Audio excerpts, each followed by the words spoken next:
Hachem, le premier Sivan, sur lequel nous disons que c'est le mois du Matan Torah. On s'approche du Har Sinaï et nous vivons en ce moment des moments particulièrement spéciaux.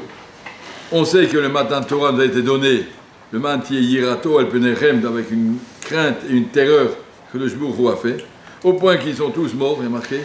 Les Malachés Hachareth ont dû les remettre leur neshama dedans tellement qu'ils sont Vaya Kolom, Vaya Nou, Vaya Amdou, Merachok, et puis les Malachim de ramener, n'ayez pas peur, Moshe Rabbeinu leur a dit, le Mantier Yirato El Penerem, Levitit, Eretaou, Akadosh Baruch Hu leur a dit, dans Parashat Vayetranan, Miyiten, Vaya Levavam Zelahem, Leiraoti Kolayamim, Akadosh Baruch Hu a voulu montrer que la Torah, c'est pas pour rigoler, c'est sérieux, c'est grave.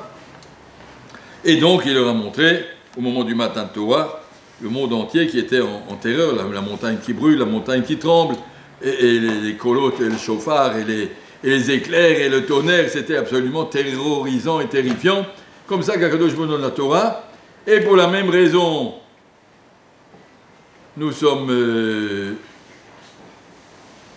la paracha de Berukotai qui nous parle des punitions, Khalila, qui arrivent au Bitul Torah, elle se lit avant Shavuot, pour qu'on arrive bien conscient que la Torah, c'est pas un pique-nique, c'est vraiment très très sérieux.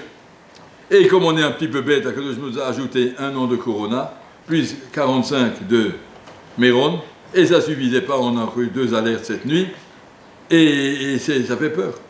Ishama Kola, chauffard, voyez, on entend un chauffard, c'est pas un chauffard, c'est des sirènes, ça fait trembler. Même si on n'a pas peur, nous, on n'a pas peur que... Oui. Mais quand même, c'est effrayant. Et donc tout ça, pour dire qu'Akadosh Baruch Hu veut qu'on ait peur. Pourquoi il veut qu'on ait peur? Pour qu'on prenne la Torah aussi. La Torah, c'est pas un Matan Torah, c'est pas simplement fait partie du club vosgien, c'est quelque chose de sérieux qui nous engage pour la vie, c'est pas rien. Alors qu'est-ce qu'on veut? Je vais raconter une histoire vraie. Mais vraie. Il y a un monsieur qui était à Aix-les-Bains qui s'appelait Rabbi Chaim Eladad, qui habite à Yerushalayim. Son beau-père, c'était le Rav Onkawa d'Aix-les-Bains, vous avez entendu parler. Ça dit Katama. Ce Rav Onkawa, c'est un bon ami. Et ce Rav Onkawa, il a une fille qui est une très bonne amie de ma fille. Et cette fille lui a raconté. Ce Rav Onkawa, il a eu la chance, le bonheur et le malheur de perdre deux de ses petits-fils dans les 45 de Méron. Vous avez vu qu'il y a un monsieur El Haddad qui a perdu, pas Onkawa, El Haddad. Ce Rav El Haddad, il a perdu 2 petits-fils, son fils a perdu 2 enfants dans la tragédie de Méron. Et un de ces 2 enfants, comme ça la sœur de ce garçon, la fille de ce Rav El Haddad, a raconté à ma fille, un de ces 2 qui est Niftar est venu en rêve chez son Chaver à la Yeshiva. Et il lui a dit, je sais que tu as acheté un iPhone. Les autres ne le savent pas, mais moi je le sais. Je peux te dire, c'est dommage pour toi, le Mashiach est à la porte, il va venir, et si tu es avec ça, tu seras jeté. Le garçon, il a dit, je n'ai pas tenu compte. Il est revenu une 2e fois en rêve, il a dit, sache que tu es Ma'akev le Mashiach, à cause de toi, le Mashiach ne peut pas venir. Ce garçon a pris son iPhone, il est allé au Beth Midrash, devant tout le monde, il a dit, Rabotai, j'ai un iPhone, il a pris un marteau, il a cassé en petits bouts. Après, il est parti chez le papa de ces 2 garçons, il leur a raconté cette histoire, et c'est de là que j'ai entendu. Voilà. Alors, il faut savoir que dans les choses qui empêchent le Mashiach de venir, c'est des gens qui s'accrochent au Olam Hazé, à toute la Touma de ce monde, à travers ces appareils.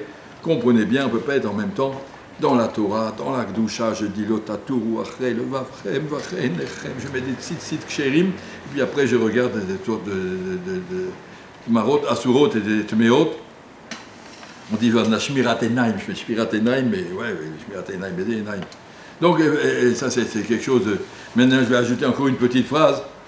À la guerre du Golfe, c'était en 1993, 91, on avait ici Rabbi Chaim Kanievski qui nous disait, ça ne concerne pas Bnei Brak. Bnei Brak, on a eu la promesse du Chazon Ish que la Bnei Brak ne sera pas touchée par les bombes, parce que Bnei Brak est protégé par un immense parapluie de tous les dapim de Gemara et tous les Maasei Chesed qui protègent la ville. Ça ne nous concerne pas. Il nous avait dit à l'époque de ne pas tenir compte, même s'il y a des azakot, comment on dit, des appels, des alertes, on ne tient pas compte, on continue, c'est pas pour nous, c'est pas notre affaire.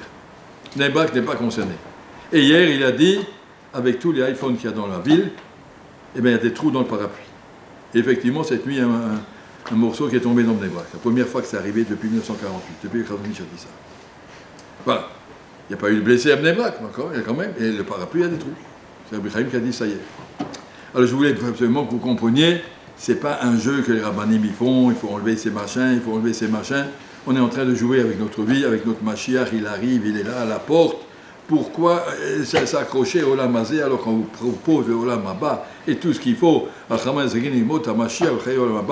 mot Mashiach, c'est quelque chose qui est concret, qui doit arriver. On sait bien que le monde ne peut durer que 6000, on est en 5700 quelque chose, 80, 81, on est presque.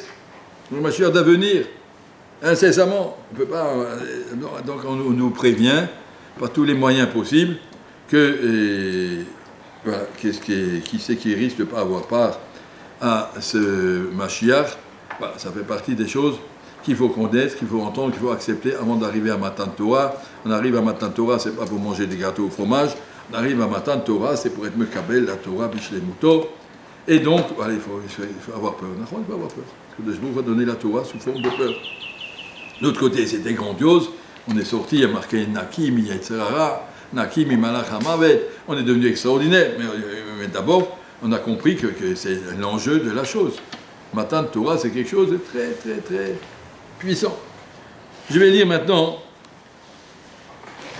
indépendamment, un autre sujet, pas un autre sujet, mais dans ce sujet-là, le Matan Torah qui est dans Parashat Yitro, qui nous raconte le Rosh Chodesh Sivan que c'est aujourd'hui. Bachodesh Harishon, le début de la Kriyat Torah de Shavuot. Bachodesh HaShelishi, le Tzed Bnei Yisrael, Meret Mitzrayim. Bayom Hazeh Baou Midbar Sinai. Le jour du Rosh Chodesh Sivan, après la sortie d'Égypte, ce jour-ci, ils sont arrivés au Midbar Sinai. Et Rashi, tout le monde connaît Rashi, Bayom Hazeh Rosh Chodesh. Là, il y a Tzilir Tov, et la Bayom Haou, si on disait l'hébreu, on devait dire Bayom Haou. Ce jour-là, ils sont arrivés au Har Sinai. Bayom Haou, Bayom Hazeh. Bayom Hazeh, ça veut dire au jour d'aujourd'hui. Shiyu divrei Torah chadashim alecha kilu hayom nitenu. Il faut savoir que Matan Torah, c'est d'actualité quotidienne. Tous les jours, il y a Matan Torah. Chayav Adam Lomar, Hayom. Que la Torah, kilu hayom nitenu. La Torah, c'est neuf. Ce DAF que j'ai fait aujourd'hui, je l'ai peut-être déjà fait 10 fois ou 15 fois, je ne sais pas combien de fois, pas assez. Mais en tout cas, c'est la première fois que je le fais. Hayom Hazeh Baou. Les mitzvahs, c'est Hayom Hazeh, là, Bayom Mahou. Aujourd'hui, c'est Rosh Chodesh Sivan. Aujourd'hui, nous sommes à 5 jours du Matan Torah. On va revivre ces 5 jours-là, pas comme souvenir historique de 14 juillet, de l'indépendance, de la prise de la Bastille. On doit prendre ça pas comme un événement historique, mais comme un événement au présent. HaKadosh Baruch Hu, il vient nous donner la Torah. Baruch Ata Hashem noten la Torah, pas Nathan, noten au présent. Bayom Hazeh Baou Midbar Sinai. Ce jour-ci, ça c'est le premier Rashi. Et au deuxième Rashi. Vayisou Merefidim, Vayavou Midbar Sinai, Vayachnu Bamidbar. Donc ils avaient quitté Refidim, ils sont arrivés dans le désert du Sinaï, ils sont installés dans le Midbar, Vayichan Sham Yisrael Negadahar, et le peuple s'est installé autour de la montagne. Et Rashi, vous connaissez les Rashi, je l'ai dit quand même. Vayisou Merefidim, Lama Utsach Larzor Vufaresh Mechan Nasu. Pourquoi la Torah me dit d'où on vient? Il suffit de lire la page d'avant où ils étaient juste avant. Ils étaient à Refidim, on comprend qu'ils sont arrivés. Étape suivante, Midbar Sinai. Alors que Barnéma, je me Refidim à Yuchonim. C'est très bien qu'ils étaient à Refidim. Biadua Shemisham Nasu. Et la Léakish le Siatam et Refidim, le Biatan Midbar Sinai. La Torah est venue nous dire, comme ils sont arrivés au Har Sinai, Bitchouva Gdola, ils ont quitté Refidim, Bitchouva, parce que Refidim, c'est l'endroit où ils avaient faibli un petit peu dans leur Emouna et où Amalek est venu les embêter. Il y avait des alertes, et Amalek était là, et donc ils sont partis de Refidim, Bitchouva. Quel Tchouva il y avait? Refidim, Rafou, Yeden, Minatora. Ils étaient un peu cool, comme on dit dans le Limoud. On allait dormir pendant le Seder, on allait dormir pendant le Shiur, on a le temps, la vie est longue, et pas comme ça. Refidim, Rifion, Yadaim. Il faut savoir qu'on a un engagement de Chizou. Le contraire de Rifion, c'est Chizou. Chazak, être courageux et d'être fort, il n'y a pas de raison. Parce qu'il y a eu une alerte à 3h du matin, qu'on est fatigué à 9h. C'est vrai qu'on a un moins de sommeil, il manque 1 heure de sommeil. Ah ben, on doit être Midgaber. On doit être Razak. Je ne suis pas une petite fleur. Oh, il m'a peut-être sommeil, il va dormir. Mais ça va, si tu avais un magasin, tu serais allé ouvrir ton magasin. Tous les gens qui ont des magasins à Bnei-Brak, ils ont aussi manqué une heure et puis ils sont comme au travail. Les gens qui sont employés, ils sont au travail. Rien que les Bachorim, on a le temps. Voyez, Soumir Finim, la condition pour arriver à Matan Torah, c'est d'être Kavata Itim, tenir les horaires, pas toucher aux horaires, pas toucher, on ne touche pas au Seder. Combien de fois il nous dit ça, Rav Kaplan? Après, il y a marqué Vayichan Sham Israël. Qu'est-ce qu'il dit Rashi? Vous n'allez pas tous ensemble. Cueilli au singulier. Vayichan Sham. Vayichan au singulier. Cueilli Shechad Velev Echad. Ils se sont sentis, Vayichan au singulier, on s'est installé. Chacun, tous ensemble. Vayichan, le peuple juif s'est installé. Avant, c'est marqué Vayichan, tout le monde a pris. Ça tombe, tout le monde s'est posé. Moi, je m'occupe de ma famille, tu t'occupes de la tienne, pousse-toi un petit peu, tu me déranges et tout ça. Et là, c'est le moment du Har Sinaï, que Yishechad Velev Echad. Viens, on pose des tentes, peu importe où, c'est égal ce qui crée, on est prêt pour Matan Torah. Vayichan Sham Israël. Rashi dit encore une fois, Kol Sha'ar Ranuyot Betarumot ou Machloket. Normalement, quand on s'installe, il y a toujours des disputes, des trucs. Là-bas, ma femme, elle n'est pas contente, regarde, elle a pris trop de place, la voisine, dis-lui qu'elle se pousse. Il y a toujours des histoires, c'est donc normal. 600 000 personnes qui doivent s'installer, aller dans un quart d'heure pour s'installer, c'est compliqué. Et là, c'était Vayichan Sham, tout d'un coup, que Yishechad Velev Echad. On était tellement convaincus de notre programme, on attend Matan Torah. Qu'est-ce que ça peut faire? Ta tante est là, ma tante est là, voilà. Aucune importance. Après, c'est marqué, c'est des psukim qui sont Matan Torah. Ou Moshe Allah el Elokim. Donc, Rosh Chodesh, le lendemain matin, Moshe Rabbeinu, demain matin, à 5h, Moshe Rabbeinu monte au Har Sinaï, avant le Netz. Vayikra elav Hashem minahar lemor. Hashem l'appelle, Kodoma le Beit Yaakov et Tagil Ibnei Israël. Tu vas dire ça, Kalashon Azeh ou Kaseder Azeh. Voilà les mots exacts du discours que tu dois dire au Bnei Israël. Atem reitem. Qu'est-ce que tu dois leur dire? Atem reitem, Rashi dit, Lo masoret, lo bedvarim, lo beedim, et là, atem reitem. Vous avez vu vous-même, Asher Asitim, toute la sortie d'Égypte. Vous avez vu la grandeur d'Akadosh Baruch Hu. Vous avez tout vu. Al kama averot chayavim li kodem zitavgu lachem, nifratim mehem yatrem. Vaesa etrem al ganfen de sharim. Vous avez vu que je vous ai amené sous des ailes d'aigle. C'est quoi les ailes d'aigle? Rashi dit, Meyom, shebaou Yisrael Ramsès, Hayayu Yisrael mefuzarim b'choleres Goshen. Ou le Shah Kala, shebaou Lissa v'latzet, nikbetsu kulam le Ramsès. Je vous ai amené sur des ailes d'aigle, ça veut dire tous les juifs. Il y avait quelques centaines de milliers de familles qui se sont retrouvées en 5 minutes. Le temps que la pâte était faite, et avant qu'ils arrivent, il n'a pas encore eu le temps de venir Hametz. 5 minutes. Tout le monde, je vous ai amené, on est tous là. Fit Satater, on est arrivé à Ramsès. Et ça est très marquant. Comprenez qu'Akadosh Baruch Hu n'est pas limité ni par le temps, ni par les embouteillages, ni par l'espace. Tout ça, c'est au-dessus. C'est Batel. Ouais, ça, je vous ai amené sur des ailes d'aigle. Al-Kanfen de Sharim. Je ne continue pas à lire tous les rachis, c'est un petit peu long. Vavi et Tremelai, je vous ai amené à moi, Rachid de Targum, le Karabé Tiatrim, le Poul Khani. Je vous ai amené à Avodat Hashem. Vous avez vu combien je tiens à vous. Je veux que vous me mettiez, en tant qu'Am Israël, descendant d'Abraham, Isaac et Yaakov, mettez-vous au service de Akadosh Baruch Hu. Je termine le dernier passage.